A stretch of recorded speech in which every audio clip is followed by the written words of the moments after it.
President Trump is a con man and the ultimate narcissist who wants the world to revolve around him. Thanks for sharing, George. Meanwhile, Trump fever grips the nation. The CDC changes course on COVID testing. Dr. Birx says Americans are not even sort of at risk from voting in person. And this guy's January 2021 Great Reset event just got canceled. Plus, the most pro-God convention in American history closes with, wait for it, a Hail Mary on the White House lawn. All that and more tonight from the editor's desk.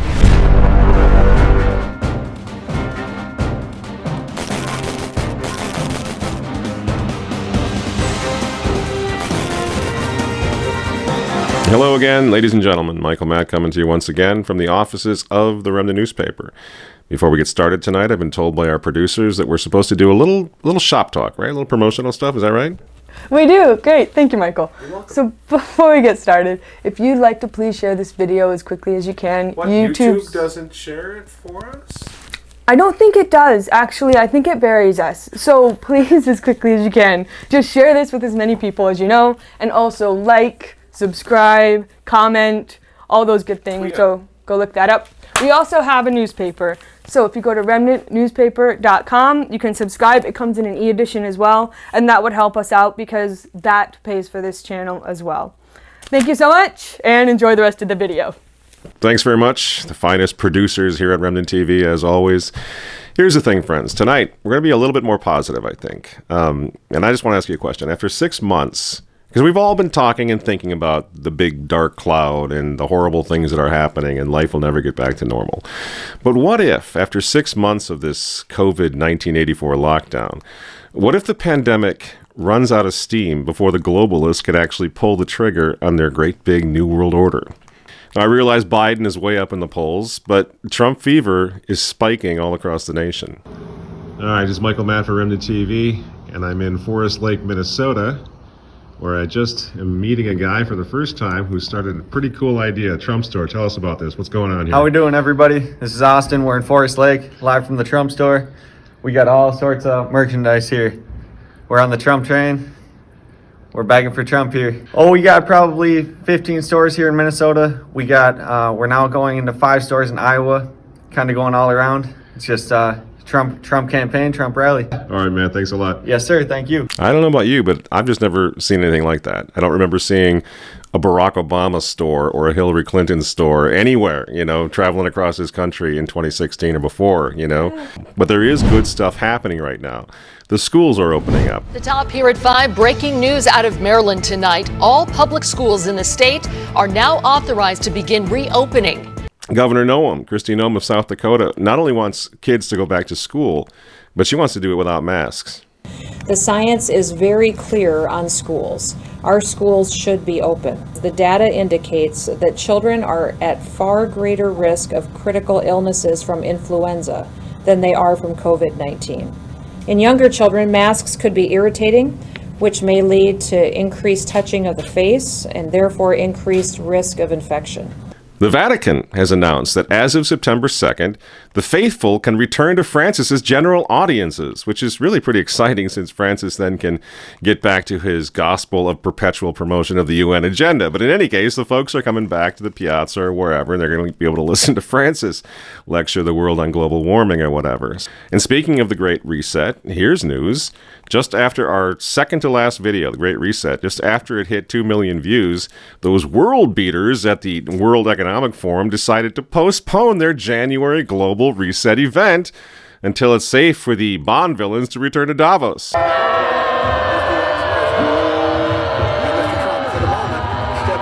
And now, get this. I actually read something by Bill Gates the other day that made me feel a little bit more positive. Not about Bill Gates, but just about the agenda seems to be changing. Bill Gates, he says that contrary to what this nitwit says, grounding the world's airplanes now won't necessarily save the planet after all.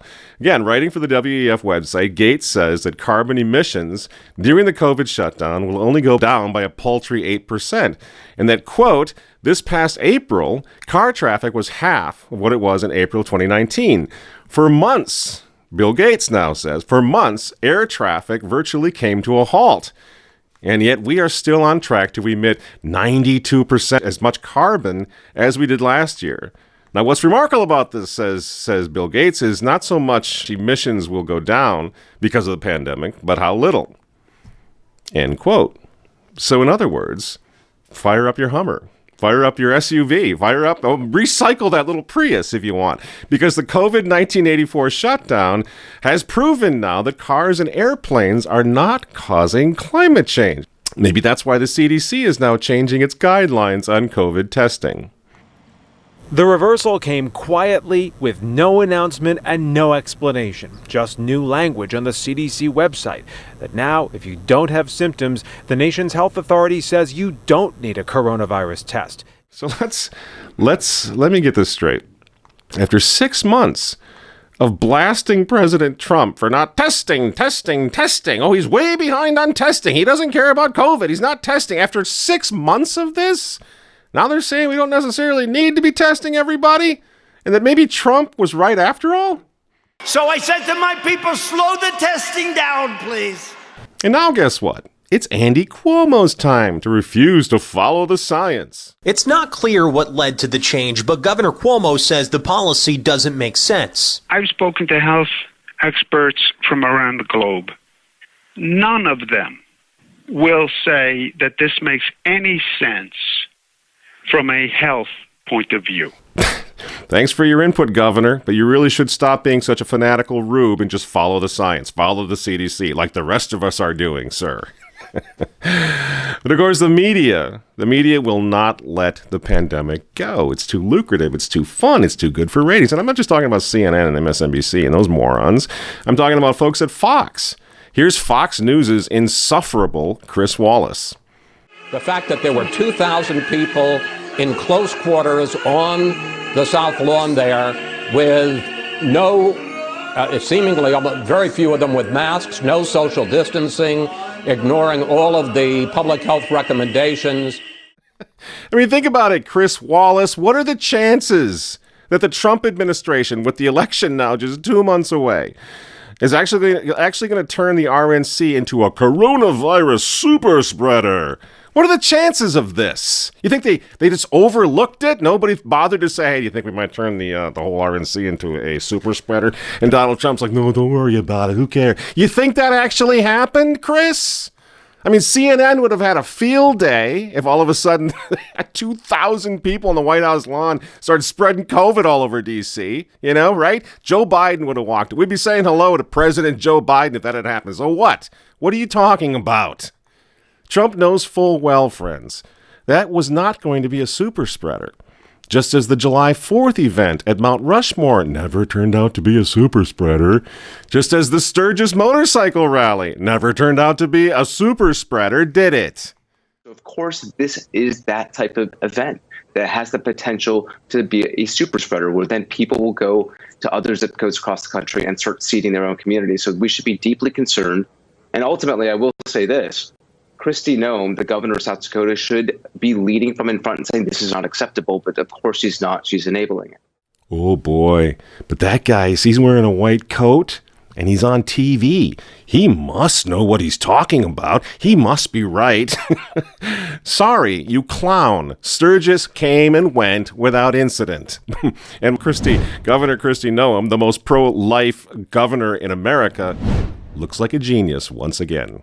People have been gathering. We've been back to normal for over 3 months here in South Dakota. So we know we can have these events, give people information, let them protect their health, but still enjoy their way of life and enjoy events like the Sturgis Motorcycle Rally. We hope people come. Our economy benefits when people come and visit us. Oh, the sky is falling. We're all going to die. Put your mask on. Can we be done with this now? The pandemic has nearly run its course, friends, whether we like it or not. We're going to have to go back to life again. Yeah, there may be a spike in cases, the case-demic, because they're testing. Millions of healthy people. Yeah, they're going to find a virus. They're going to find virus fragments of COVID like they always do. Oh, you're dying of COVID. We found a little trace of COVID in there. Ooh, chop them up, But the number of deaths, friends, it has flatlined, and that is all that matters.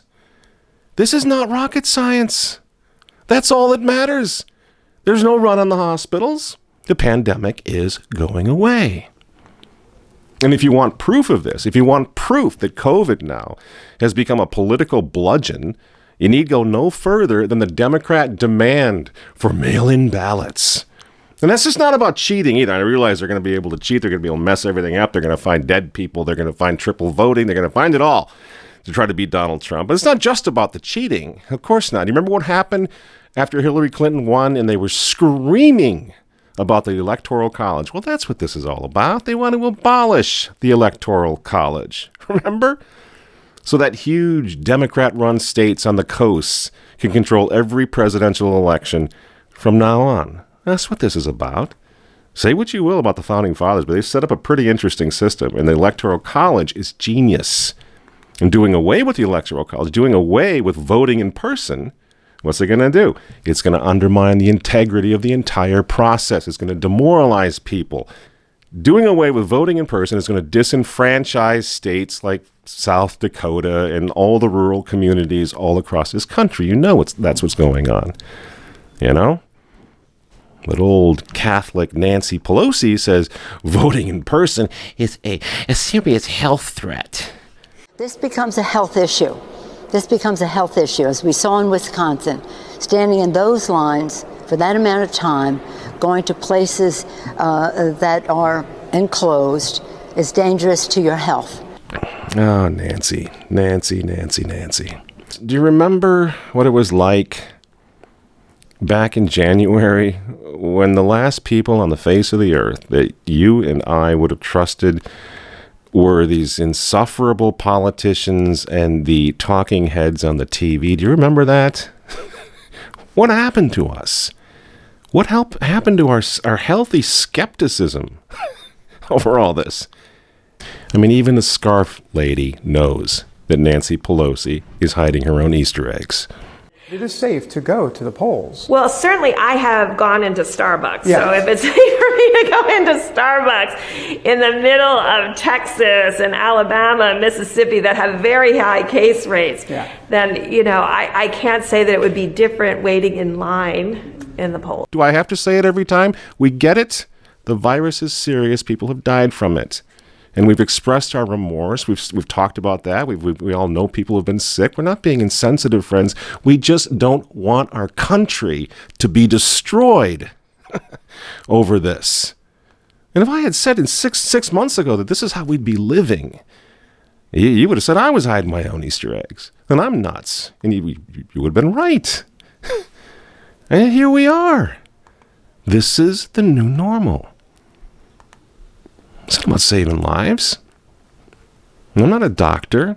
I'm not giving you any medical advice, believe me. And if I did, please disregard it, because I'm not a doctor. I'm just telling you what I think. I'm just a guy telling you what I think. To me, it seems pretty obvious that unless you typically walk through your life coughing all over strangers, that little mask that you're wearing isn't doing much at all. You know? Dr. Fauci even said that a few months ago before he changed his mind. You see, the experts are still wavering on this. Less than a month ago, on July 31st, the CDC, Centers for Disease Control in Atlanta, our primary public health organization, funded by the federal government, released guidelines to state health departments about patients infected with the coronavirus. How do you track the spread of this disease? In a footnote in the release, the CDC acknowledged that researchers lack evidence that, quote, masks offer any protection against coronavirus, any, at all. As health officials work to track the spread of the virus, the CDC suggested that they ignore whether or not people were wearing masks. In other words, wearing a mask may be completely irrelevant to the spread of the virus. Huh? So there is still no proof that masks protect us against COVID-19? What is going on? You know what's going on. Fear works. And here's the thing. What's next? Mandatory vaccines? Maybe vaccines that have little microchips that will allow you to fly and buy groceries and bank and do everything else that was part and parcel of living in the old normal? You're going to do that, microchips? Because it's going to be pretty scary if we think COVID is coming back and they want to vaccinate us with microchips. Well, yeah, heck yes. I want to save me some lives here. Microchip me. Are you going to do that? They're going to say at some point, like they have in China, you can't have more than 2 children. Why? Because large families destroy the planet. Bill Gates is already saying that. You going to go that far? You're going to let them tell you how to live your life? You're going to let them tell you how to breathe, when to breathe, what to eat, how to entertain yourselves, when to go to church? You're going to do that? You're going to let them keep doing this to you? Or are you going to start asking some questions? You see, because the Nazis and the communists, they did the same thing. The communists were trying to save the world from the terrible Romanov family in the old days of the Tsar. The Nazis were trying to save the world from the communists. Remember, they all had good plans. They were all doing things for the common good. These psychos who took over the world and caused the deaths of millions. And we're going to do it again without asking any questions. Doesn't bother you at all? You want to stay home when you're feeling sick? Please do, because I do. And we all did. That's how we grew up. If you had the flu, if you had a virus, you stayed home. Yeah, good idea. If that they're going to call it social distancing, fine. But that's common sense. You want to wear a mask when you're sneezing and coughing all over the place? Good idea. Please do. But see, don't you see the difference between big people taking care of themselves and this? What we're doing right now, friends, we're looking straight into the eyes of a dictatorship, a medical dictatorship, such as the world has never seen, friends. Because we got the internet.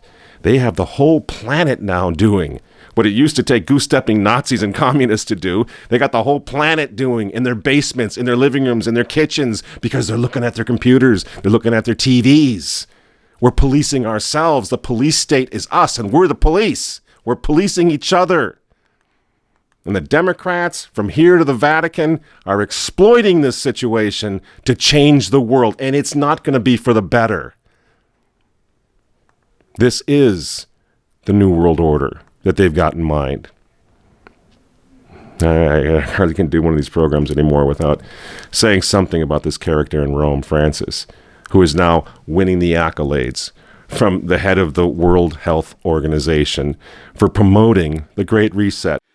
Sarebbe triste se nel vaccino per il Covid-19 si desse la priorità ai più ricchi. E che scandalo sarebbe se tutta l'assistenza economica che stiamo osservando, la maggior parte con denaro pubblico, si concentrasse a riscattare industrie che non contribuiscono all'inclusione degli esclusi, alla promozione degli ultimi, al bene comune o alla cura del creato. As some countries start to reopen their societies and economies, the question we must answer is whether we will just return to the way things were, or whether we will learn the lessons the pandemic is teaching us about our relationship with our planet. Building back better means building back greener. Pope Francis is the chaplain of the New World Order, and you can see it trickling all the way down now. When former Notre Dame football coach Lou Holtz called Democratic presidential candidate Joe Biden a Catholic in name only, during a speech Wednesday night, he was speaking for himself, not the school, the university president said in a statement Thursday. And what terrible things did Holtz say?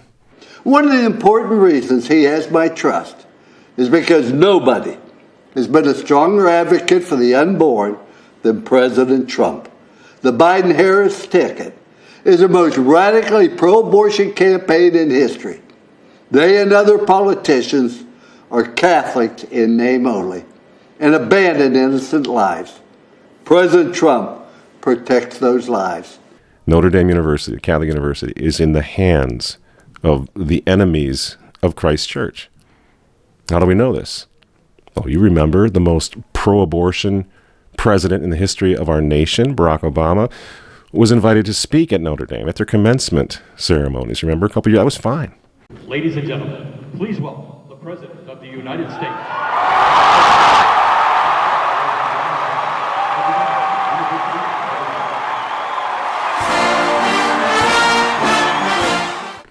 Now, recently, the homosexual married pro-abort mayor, Pete Buttigieg, was working, is been given a gig. He's some kind of a professor, staff member, whatever it is at Notre Dame now. Throw something on the screen if you haven't seen that. That's fine. But old Lou Holtz, a Catholic and a wonderful guy, when he goes and speaks at Donald Trump's pro-life convention, he's history. And that's what that convention was, by the way. That was a pro-life, pro-God, pro-family convention. One of the best I've ever seen.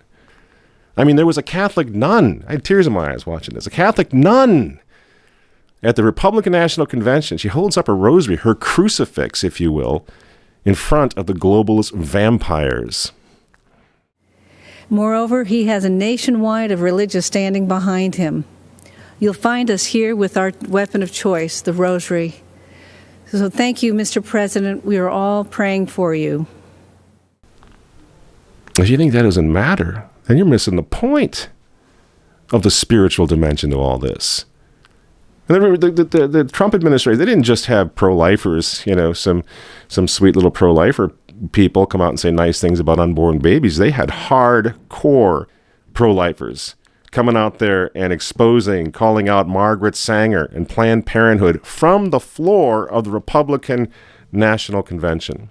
My name is Abby Johnson, and I spent 8 years working for Planned Parenthood, but today I'm a pro-life activist.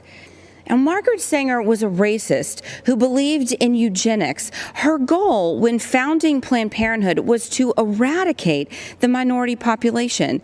And this election is a choice between two radical anti-life activists and the most pro-life president we have ever had. And I don't really care what you think of Donald Trump's tweets. The reality is he stood up there in his own convention. He defended life over and over again. He defended you. He defended your rights to private property, free speech, self-defense. And then he entrusted the United States of America to Almighty God.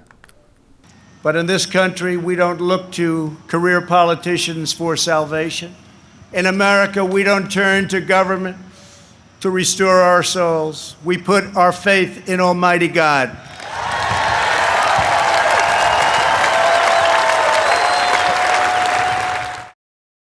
Yeah, and you don't think that matters? That's just politics? Did it matter when they decided to close their convention with this?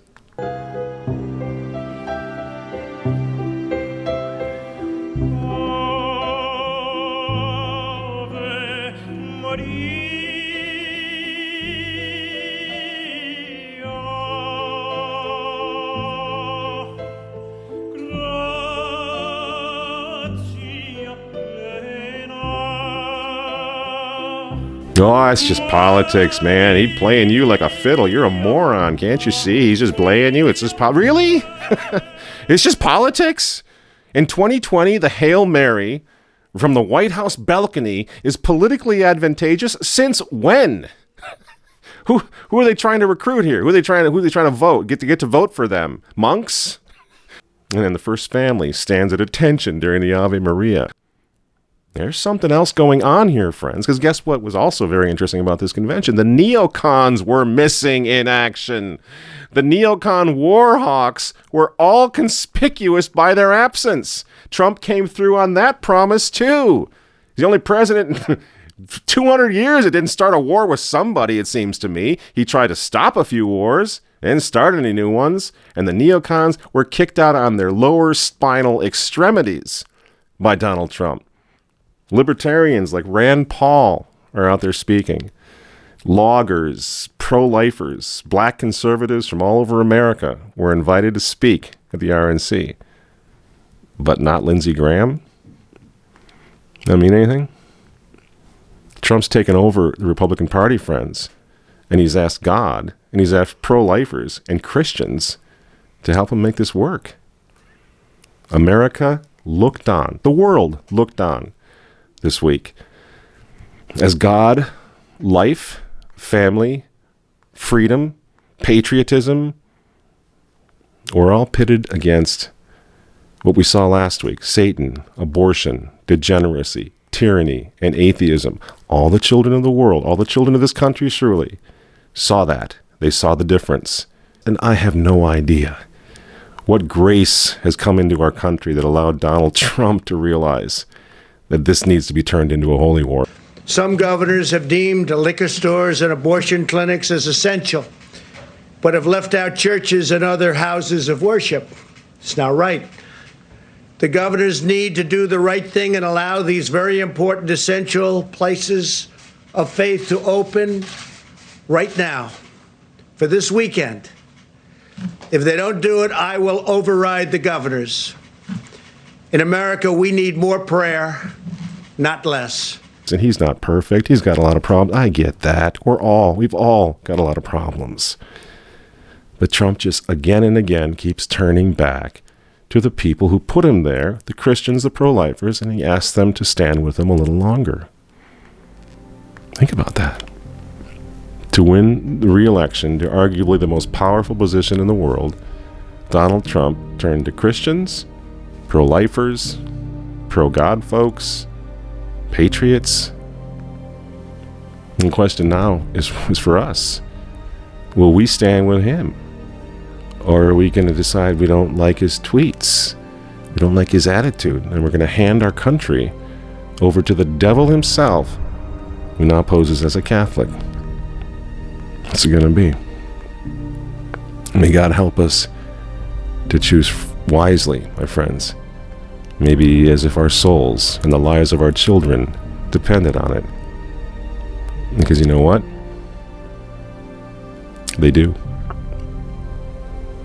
I'm Michael Matt for Remnant TV. Thanks for listening, and we'll see you next week.